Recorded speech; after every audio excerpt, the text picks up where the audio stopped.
This is the first Black Sex Matters that we've had here in the Chicago Arts Department, but this is the 5th in the Black Sex Matters series.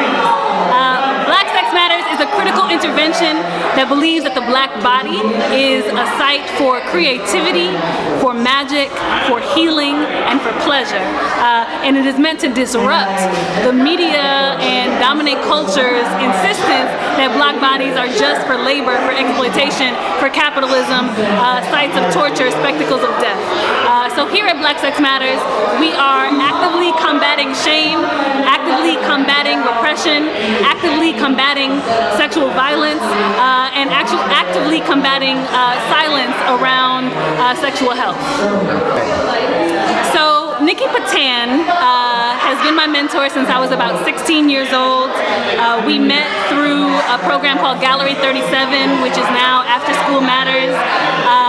And she taught me poetry and playwriting. And really, Nikki Patan is one of the mentors that inspired me to make the transition from poet to playwright. So when I was in her workshop at Gallery 37, she loaned me her original print copy of Ntozake Shange's For Colored Girls Who Have Considered Suicide When the Rainbow Is Enough. And from that book, I created a play inspired by a monologue from Ntozake's play in poetry.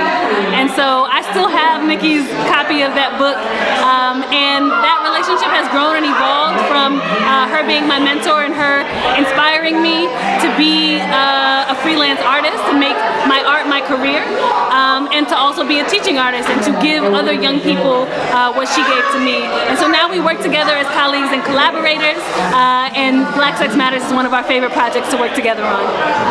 So my connection to Black Sex Matters is that I am the host. I have hosted all of them except for one, and Christiana and I go back a really long way. She's actually my former student, so when she asked me to host the series, I was all for it. Like, it was an absolute definite yes. I really believe in the concept. I believe in her vision, and I think with each subsequent event, it just gets better and better and better. And my connect with the Chicago Art Department is just through this event. This is actually the first time I've been here, so it's really exciting. So Christiana and I first met when I was a teaching artist through a local organization here in Chicago. I taught through After School Matters, and I taught a summer-long spoken word intensive program. So she was part of that program. I think over the years, what's interesting is that when you become somebody's teacher when they're a teenager and then you see them grow into an adult, the power dynamics of that shift. It's no longer mentor, mentee, or teacher and student. Now we're, I think, more like peers. Like, I consider her kind of like my little sister. But there's so much that I have learned from her and from her artistry. So now I think where our relationship is at is that we're collaborators, we're peers, we're friends, and it's a delight to support what she's doing, because it just is a big deal, and it's really, really important. And to see somebody who at 16 you saw this potential in, and now to see them actualize that potential into something beautiful that draws so many great people is just a blessing. The greatest success of Black Sex Matters is the overwhelming positive energy that happens when Black people get together and love on each other in a respectful, consensual way.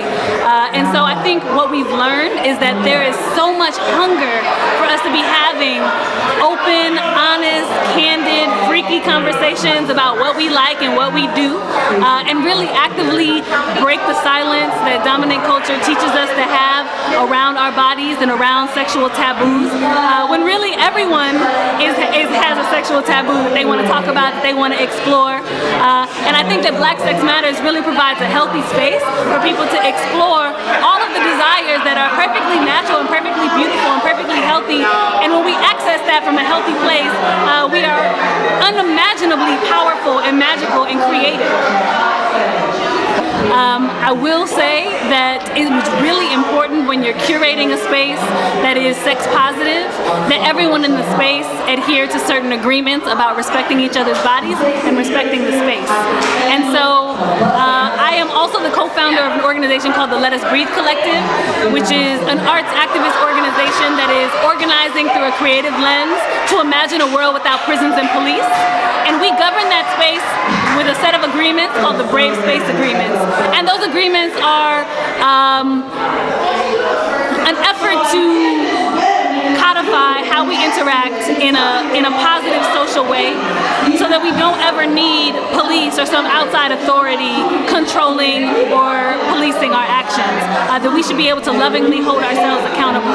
And so when Black Sex Matters works best, it is when everyone in the space is in agreement with those Brave Space Agreements and respecting each other's bodies, consents, spirits, and the space itself. And the only time that there might be tension or dissonance is if someone is out of alignment with those agreements. Because folks are coming into the space with a lot of vulnerability, with a lot of openness, and that openness has to be met with bravery, with safety, with responsibility and accountability. So the Let Us Breathe Collective has been working to organize in the city for about 3 years now. We started often with different protests that had a remix or a creative focus to them, mostly in the wake of Mike Brown's murder by Darren Wilson and the uprising in Ferguson, Missouri, through some partnerships we had with organizations down there named Lost Voices. And so since then, we've been working as space makers, cultural curators, as well as political organizers in the overall movement for state accountability in terms of racist violence against Black and brown people, as well as building restorative, transformative systems within artistic, political, and service-based communities in the city. For most of our existence, Let Us Breathe has been wherever we are, wherever we show up. It's kind of been like air in that way.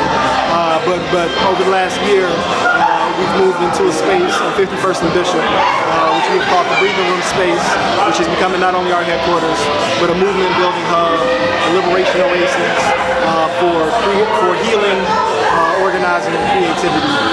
So we are partnering with and housing different activist organizations. We've been holding events and exhibits for artists and creators in the city, and just creating a physical space that we can protect and that where we can be insulated and regenerate to continue the fight, continue the struggle that we have committed to for a generation.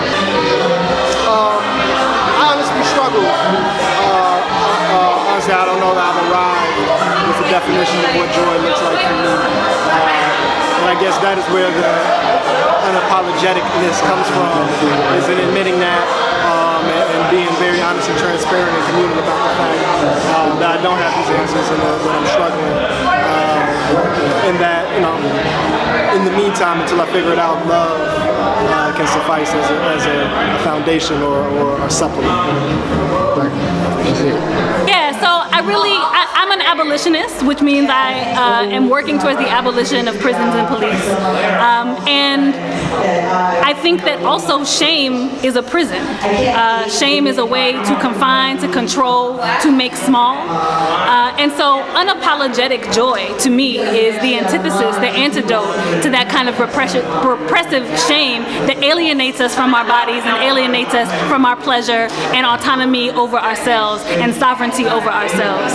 And so when I think of unapologetic joy as a form of resistance, that is deep sovereignty over our sensual selves, and from that place of deep sovereignty and power, being able to generate and incubate all of the creative solutions that we need to imagine and design a more free, more liberated world. So you can check out Black Sex Matters at blacksexmatters.com, Black Sex Matters at Gmail, Black Sex Matters on Instagram and on Twitter. You can check out the Let Us Breathe Collective at letusbreathecollective.com, Let Us Breathe 2015 at Gmail, and Let Us Breathe 773 on Twitter and Instagram.